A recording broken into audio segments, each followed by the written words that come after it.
दोस्तों नमस्कार, मैं हूं प्रदीप कुमार। आप देख रहे हैं पॉलिटिकल आइडिया। पॉलिटिकल आइडिया के आज के इस अंक में आप सभी दर्शकों का बहुत बहुत स्वागत है। मित्रों, आज इस वीडियो में मैंने जो विषय चुना है वो आपकी पसंद का है।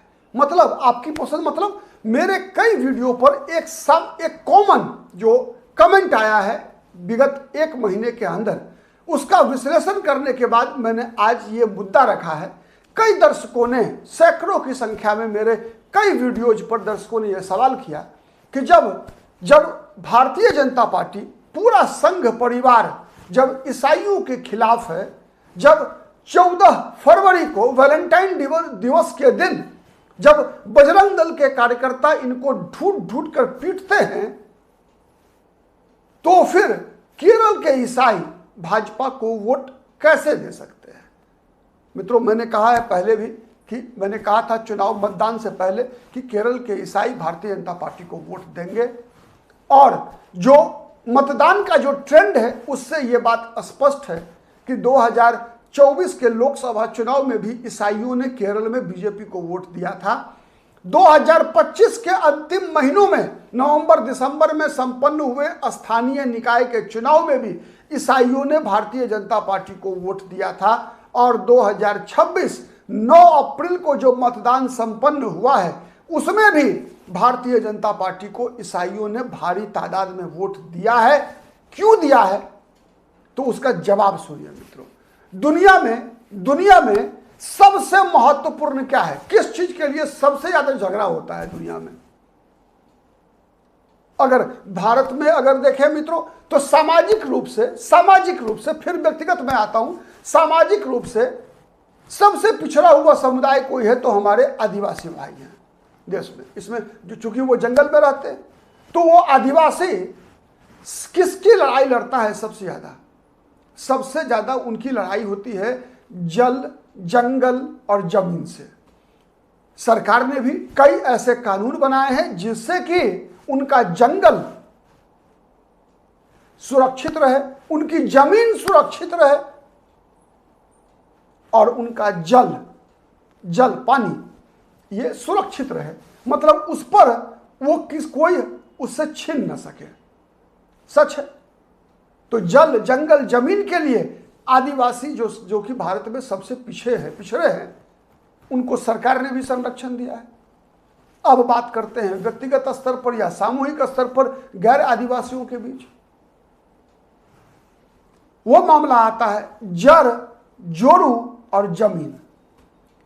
भारत में जितने भी मुकदमे होते हैं मित्रों, सर्वाधिक संख्या होती है मुकदमों का। कारण क्या होता है? यही 3 कारण होता है मुकदमों का, जड़, जोरू और जमीन। सच है या गलत है कमेंट करके बताइएगा। दिल पर हाथ रखिए और तब बताइए। भूल जाइए कि आपकी राजनीतिक मान्यता क्या है, मेरी किन बातों से आप सहमत हैं, किस बात से सहमत नहीं है, ये भूल जाइए। लेकिन जो बात मैं बता रहा हूं उस बात पर आप एक एक करके, मैं कोई भी बात हवा में नहीं करता। पूरा वीडियो देखिए, समझ पाएंगे आप कि कारण क्या है, क्यों समाज बदल रहा है। और इस बदलते हुए समाज को अगर हम नहीं देख पाते तो दोषी समाज नहीं है, हम खुद हैं। क्योंकि हम वही देखना चाहेंगे जो हम दिखेगा हमें, जो हम देखना चाहेंगे। जब हम किसी चीज को देखना ही नहीं चाहते, बदलाव को हम देखना नहीं चाहते, हम स्वीकार नहीं करना चाहते, तो वो बदलाव हमें दिखेगा नहीं। सच है या गलत है बताइएगा मित्रों। बताने के लिए कमेंट कीजिएगा, ठीक है। वैसे ही चूंकि मैं तो, आप मुझे देख रहे हैं तो मैं तो आपको देख नहीं रहा हूं, ठीक है, कि आपके चेहरे पर कौन सी भाव भंगिमा है। मेरे चेहरे की भंगिमा को तो आप पहचान रहे हैं, आपके अंदर क्या है मैं नहीं देख पाता। मैं समझ पाऊंगा केवल आपके कमेंट से। कमेंट जरूर कीजिएगा मित्रों। तो जितने भी मुकदमे हैं देश भर के अंदर, चाहे वो कश्मीर से लेकर कन्याकुमारी तक हो, गुजरात के कच्छ से लेकर असम के कामाख्या तक हो, पूर्व से पश्चिम, उत्तर से दक्षिण, इन 3 चीजों का झगड़ा होता है। मुकदमा इसी के लिए होता है, चाहे लड़ाई सामूहिक हो चाहे व्यक्तिगत हो। जर, जोरू और जमीन। सही है। जर का अर्थ है मित्रों धन या संपत्ति, ठीक है। जमीन का अर्थ है अचल संपत्ति, इमूवेबल प्रॉपर्टी। और जर मतलब जो मूव करने वाला प्रॉपर्टी है, धन, पैसा। और तीसरा है जोरू। घर की स्त्री, घर की महिलाएं, सम्मान। सच है या गलत है? आज केरल के ईसाई समुदाय के लोग इन तीनों चीज पर उत्पन्न खतरे से जूझ रहे हैं। अब आप उसके बाद बताइएगा कि ये जो जो जो 14 फरवरी को ये जो वैलेंटाइन डे वाला झगड़ा होता है ना, वैलेंटाइन डे वाला झगड़ा होता है केवल अखबार में छपने के लिए। मैं बता रहा हूं आपको, केवल अखबार में छपने के लिए। और कुछ आपराधिक प्रवृत्ति के जो लोग हैं, ये जो चंगाई सभा वगैरह करते हैं ना बेवकूफ बनाने के लिए लोगों को, उसके कारण झगड़ा होता है। इसके अलावा ईसाइयों से कोई झगड़ा नहीं होता है देश भर के अंदर। आरएसएस के स्वयंसेवकों का, बजरंग दल के लोगों का, एबीवीपी के लोगों का कोई झगड़ा नहीं होता है। केवल दो कारण से होता है, मैंने बताया जैसे, एक तो चंगाई सभा करके जो लोगों को बेवकूफ बनाते हैं लोग कि हिंदू धर्म का देवी देवता को उठाकर पानी में फेंक दो और चंगाई सभा से चंगा हो जाओ, पानी पीकर जो है मतलब सब बीमारी पार। ठीक है, तो ये जो बेवकूफ बनाने का जो अभियान है, इससे आपत्ति होती है। और साथ ही ये कुसंस्कृति, वैलेंटाइन डे वगैरह का मामला, खैर ये अलग विषय, कभी और इस पर। लेकिन सबसे महत्वपूर्ण क्या है? ये तीन चीजें। और तीसरा है जोरू, जमीन। जोरू मतलब केवल पत्नी नहीं आती, यहां पे बेटियां भी आती हैं, बहन भी आती है मित्रों। तो आप सबसे पहले समझने का प्रयास कीजिए कि केरल के ईसाई ने बीजेपी और आरएसएस के तरफ कब देखना शुरू किया? 2014 के बाद। क्या क्या हो रहा है 2014 के बाद? उन्हीं दिनों केरल में सबसे ज्यादा पूरे देश भर से मुस्लिम युवा आईएसआईएस के तरफ से लड़ने के लिए जा रहे थे। उन्हीं दिनों केरल में सबसे भयानक एक विस्फोट हुआ। किस चीज का? लव जिहाद का। केरला स्टोरी ऐसे फिल्में बनी। कहा जाता है मित्रों कि दर्द होता है।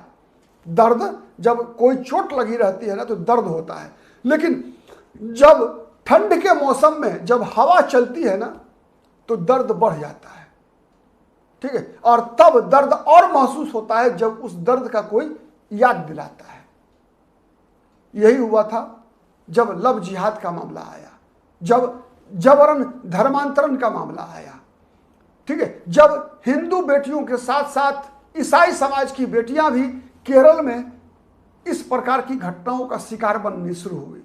उतना ही नहीं, 2013 में वक्फ एक्ट में जो संशोधन किया मनमोहन सिंह की सरकार ने, सोनिया गांधी की सरकार ने, उसके बाद से कि वक्फ बोर्ड किसी भी जमीन पर जब ये दावा करता है कि नहीं ये जमीन मेरी है, तो फिर आपको मुकदमा वक्फ बोर्ड के ट्रिब्यूनल में ही जाके लड़ना पड़ेगा। उसके बाद से जो उसकी परिणति हुई, उससे केरल का ईसाई समुदाय भी पीड़ित है। मित्रों, औसत देखेंगे अगर केरल में जमीन की उपलब्धता की, तो सबसे बड़े बड़े जमींदार, सर्वाधिक संख्या में जमींदारों की संख्या है ईसाई बिरादरी से। ईसाइयों के पास सबसे अधिक संख्या में जमीनें हैं। ठीक है, और तो स्वाभाविक है जो जमीन का मामला आ गया, लव जिहाद, धर्मांतरण, जबरन धर्मांतरण, ठीक है, और कई ऐसी चीजें जिसकी चर्चा मैं खुलेआम नहीं कर सकता मित्रों सोशल मीडिया के इस प्लेटफॉर्म पर। उन सब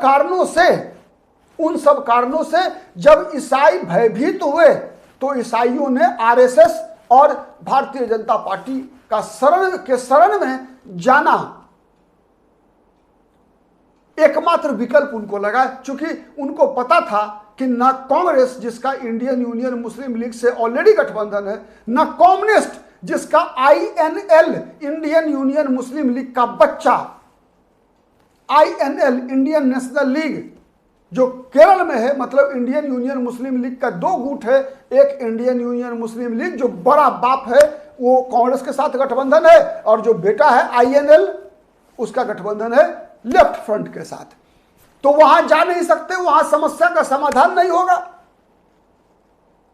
तो फिर ये गए मजबूरन आरएसएस के पास।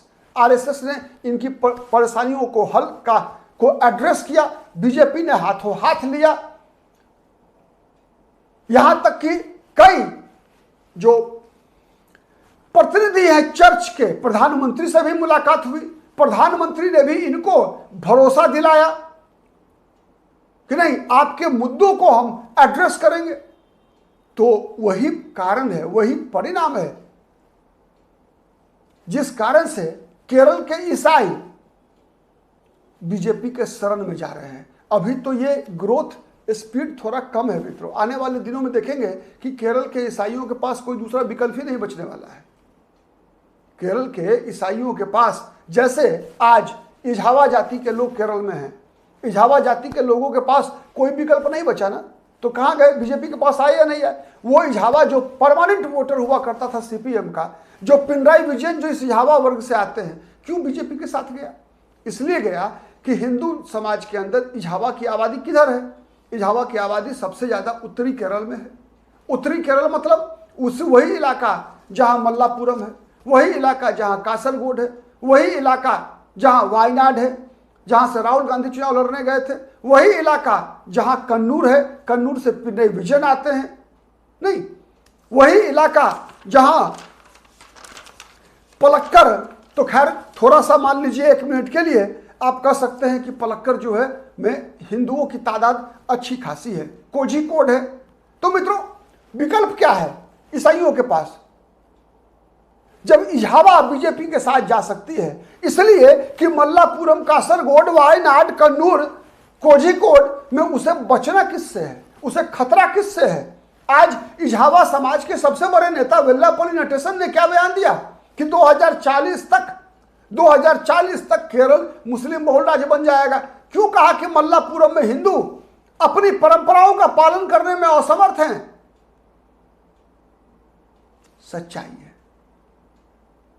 सच्चाई है। तो जब इजावा समुदाय उत्तरी केरल में सीपीएम को छोड़कर बीजेपी के साथ आ सकती है, तो मध्य केरल के ईसाई कांग्रेस को छोड़कर क्यों नहीं आ सकते बीजेपी के साथ? यह बड़ा सवाल है। चूंकि मैंने अगेन आई रिपीट, कहा जाता है जान की सुरक्षा सबसे पहले, इज्जत की सुरक्षा उसके बाद, धन की सुरक्षा उसके बाद। ये 3 चीज की सुरक्षा केवल इंसान ही नहीं बल्कि जानवर भी चाहते हैं। नहीं, आप किसी कुत्ते के बच्चे को ढेला मार के देखिए, जो उसकी मां होती है ना बच्चे की, आपको छोड़ेगी नहीं। तो ये सच्चाई है। नहीं, जान की डर, अपनी इज्जत की डर का भय सबको होता है, संपत्ति का भय सबको होता है, ईसाइयों को भी है। और खतरा किससे है? एक से ही। That's all. अगर मैं समझा पाया हूं तो फिर प्लीज लाइक कीजिए, शेयर कीजिए, जिससे कि अधिक से अधिक लोगों तक हमारी बातें पहुंच सके। और अब तक यदि पॉलिटिकल आइडिया को सब्सक्राइब नहीं किया है मित्रों, तो प्लीज डू इट। आज के लिए इतना ही, फिर मुलाकात होगी किसी अन्य मुद्दे पर। तब तक के लिए नमस्कार।